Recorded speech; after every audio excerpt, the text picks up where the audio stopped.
Throughout history, innovation has come in many unexpected forms. These innovations often bring with them sweeping changes to specific industries or even entire economies depending on what part of the system has been improved. However, for every world-changing invention, there will likely be any number of failures. Today, we look at one of these failed attempts to revolutionize the way we travel the seas. This is the story of the roller ships.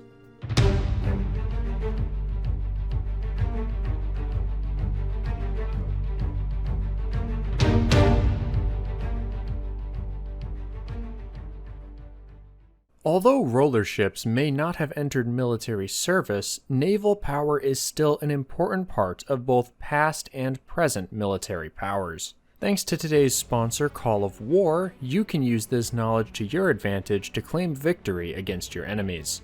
Call of War is a free-to-play online PvP strategy game that allows you to take control of a real country from the Second World War and fight against up to 100 other players in real-time battles.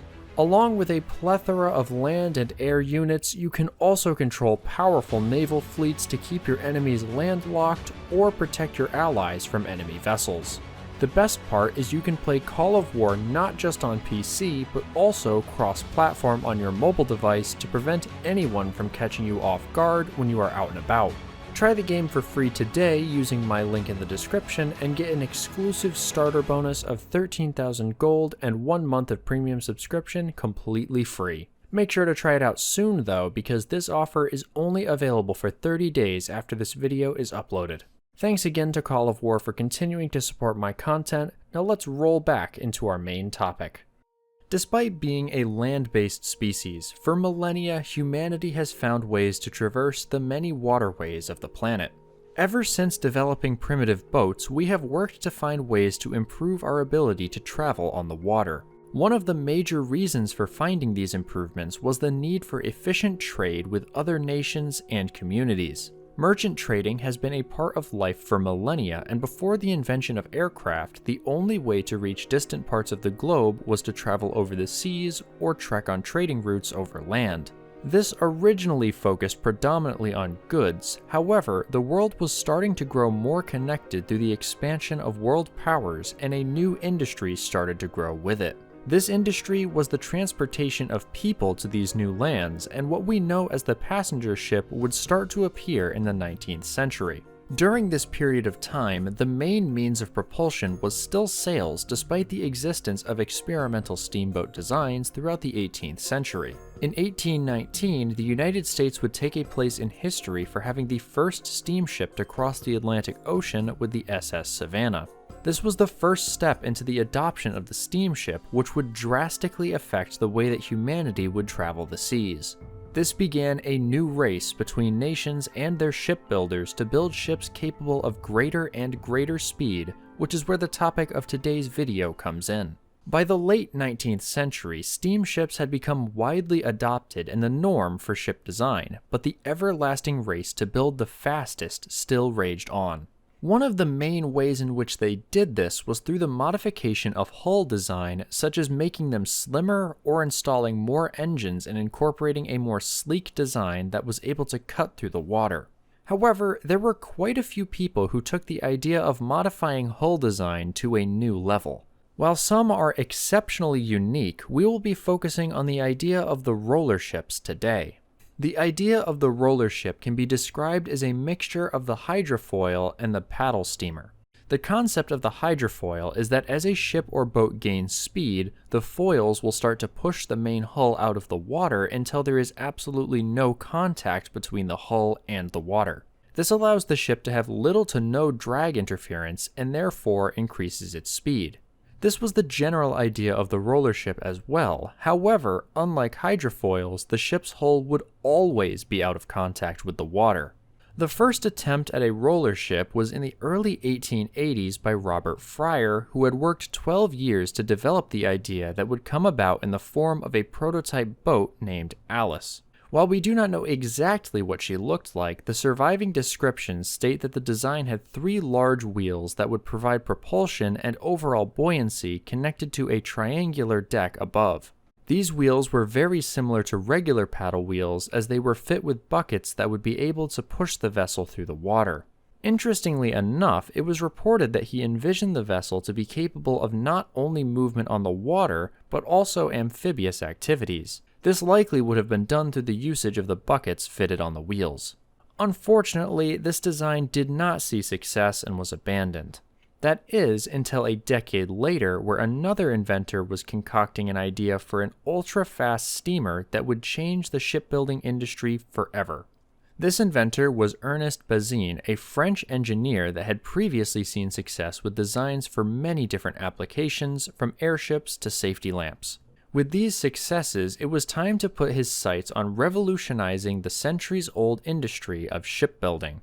While it cannot be confirmed if he had any inspiration from the previously mentioned Alice, Bazin's idea would be very similar, envisioning his invention being able to use massive rollers that would allow it to roll through the ocean. One could say that this design was effectively making a car with multiple wheels that held up the ship and propelled it forward through the water rather than on road or terrain. It took about 5 years of experimentation with models of the proposed design before he was confident that it would be successful. Bazin was able to secure funding from a wide variety of investors who were interested in his overall goal of an ocean-going steamer that would be capable of incredible speeds for such a ship at the time, over 32 knots. With this money, Bazin and his brother ordered the ship to be built by the shipyard in Saint-Denis near Paris. In August of 1896, the ship would finally be launched and christened after its inventor. As you can see in these photos and the plan, it was certainly a unique design. The ship was about 40 meters long and about 11.5 meters wide, with a total weight of around 280 tons. At the top of the ship sat a rectangular platform that housed her important machinery, crew quarters, and the wheelhouse. However, the most important aspect of the ship were her rollers. The rollers followed the previously mentioned design principle in that they provided support and buoyancy for the ship, with 6 rollers being present and having a diameter of just under 10.9 meters. They floated in the water with a draft of about 3 meters. Each was connected to an axle, which itself had connections with the transmission. Looking at the design, it is apparent how similar it is to a car. Unlike the prototype Alice from the decade prior, Bazin decided to forego the buckets or paddles attached to the rollers, but rather kept them smooth and employed a lens shape that would use the laws of physics to its benefit. The concept behind this can best be described by imagining 2 thin plates that are put together in the form of a wheel shape. Notice how it creates a lens shape that has 2 relatively sharp edges to the front and back. If you put it in the water and then push it forward, it will glide through until water resistance forces it to slow down and eventually stop. This is due to the fact that as it drives forward, it is pushing the water and causing it to move back along the sides longitudinally. This is how the hull of a regular ship works, but with the usage of propellers to prevent the water resistance from stopping the hull completely. However, Bazin took another step when it came to this idea. Instead of pushing the cutting edge through the water, it would be given its own rotating movement before moving forwards. In this concept, the edge would now be parting the water rather than pushing it, and therefore be able to generate less resistance and be capable of reaching a further distance. Unlike a regular hull, which moved the water back longitudinally, these rollers would exert their effort vertically downwards and reduce resistance. Rollers using this concept would, in theory, be able to propel a ship at faster speeds while also saving fuel and providing the ship with stability for passengers and crew. According to Bazin, he believed that a steamer that incorporated his design would be able to carry 600 more tons of cargo at 10,000 horsepower than a regular ship at 30,000 horsepower and at a higher speed. The time finally came to test his design in March of 1897, firstly in the town of Rouen. At this time, the ship was equipped with steam engines that were able to provide 750 horsepower and would power both the rollers and the propeller towards the aft of the ship. Apparently, it was set up so that 550 horsepower would go to the propeller and the remaining 200 would go to the rollers. With this amount of horsepower and weight, a regular ship of the time and dimensions would only be capable of at most 18 to 19 knots. As stated previously, Bazin's claims stated that it would be capable of about twice that. Unfortunately for Bazin, he would find that his design was not up to his expectations. He wanted to try and cross the English Channel, however, during the preparation phase found significant issues. Firstly, the ship was found to be unstable and difficult to maneuver, with the propeller being too small. The most disappointing results of the tests was the action of the rollers. In theory, they were supposed to be able to reduce the amount of friction and resistance created, but rather increased them. Because of the smooth design, water would adhere to the sides and cause a braking action that slowed them much more than was expected. The fact that the rollers also worked to support the hull of the ship meant that they had extra weight to contend with while in motion on top of the weight of the adhered water that they had to move.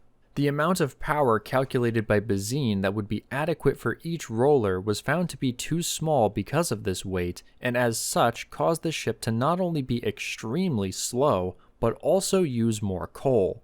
Throughout the testing phase, the ship never made it past 7 knots and was a complete failure.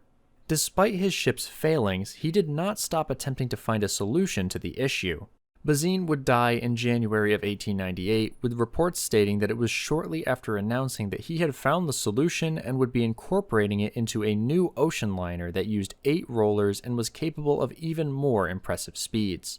Due to his death and the disinterest in the design, this would never come about. The Ernest Bazin would then be listed for sale, but unfortunately would not be purchased and instead sold for scrap in Liverpool in 1899. 2 other designs were brought to the public many years after his death, firstly with the Aeromarine locomotive by an A.J. Haskins that would be propelled by 2 large rollers and claimed to reach a speed of 52 knots. After the announcement and the initial investing calls, nothing would ever be heard again from the project. In the 1930s, the magazine Modern Mechanics presented an idea for a roller ship known as the Turbo Wheel Liner that could reach speeds of 86 knots using 2 massive wheels to either side. As with many ideas from magazines such as these, nothing came out of the idea. While it may seem that we are done with the idea of roller ships, this is not the case, as we have one more that could be said to truly live up to the name of a roller ship.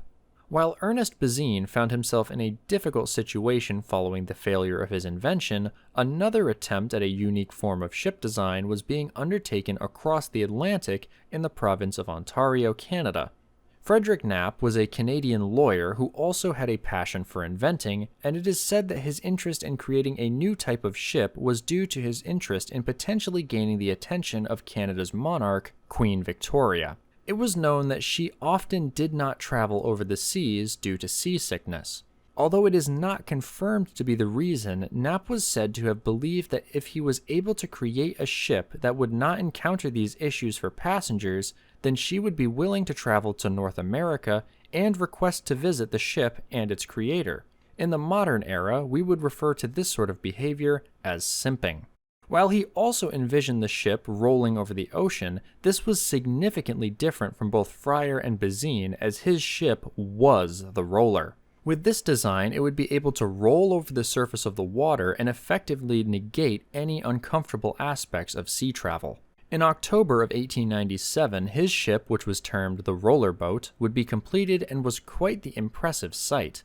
It was 33.5 meters long and had a 6.7 meter wide cylinder on the outside for rolling and a smaller cylinder within that for passengers. The 2 cylinders had about 1.5 meters of space between each other, and the ship was powered by 2 steam engines that were able to rotate the outer cylinder through the use of spur gear rails.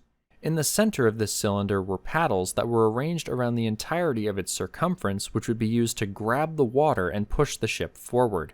The passengers would have an enclosed space within the inner cylinder and were supposed to experience no motion whatsoever, and had outer platforms that did not rotate so that they could get fresh air. Knapp believed that his ship would also be capable of great speeds, with another claimed capability of it being able to reach 52 knots. Despite its unique and different design, trials in Toronto Bay would again result in disappointment for yet another inventor. While it was successful in its rolling action over the water, it also was unable to reach adequate speeds that would be necessary to secure interest. It also had an issue in that it was difficult to control and quickly lost the interest of the public and potential investors. Despite this, Knapp continued to work on solutions and even envisioned larger versions of his roller ship being constructed. This included a ship with a length of 243 meters and capable of holding 240 million pounds of grain. As we do not see 800-foot roller ships crossing the ocean today, it can be said that this design did not go anywhere. The ship would continue to be tested until it found itself pushed into the mud by strong winds and prompted Knapp to modify the design. Following a retrofit in which he added conical points to either side of the ship and making it into a massive cigar-shaped vessel with new engines, it was towed back to Toronto. Unfortunately, Knapp found himself out of money and unable to continue tests. Due to World War I, the ship was cannibalized for metal scrap and left to rot at its moorings. In 1927, the city enacted an expansion plan and the roller boat found itself buried under the new shoreline. Recently, using documents, survey plans, and Google Maps, the location was discovered under the Gardiner Expressway and perpendicular to Lake Shore Boulevard. Depending on the way in which it was buried and the construction work done since 1927, it is entirely possible that the ship is still in one piece. So for any viewers living in Toronto, you may have unknowingly walked or driven over a rare object of maritime history. As with many vehicles covered on this channel, the idea of roller ships was one that had, in theory, the potential to revolutionize its respective design industry, but was quickly found that it was entirely unfeasible in practice. Despite the enthusiasm and refusal to quit from their creators, the Bazin and Knapp roller ships found themselves as a design that just could not overcome their limitations with the technology of their time.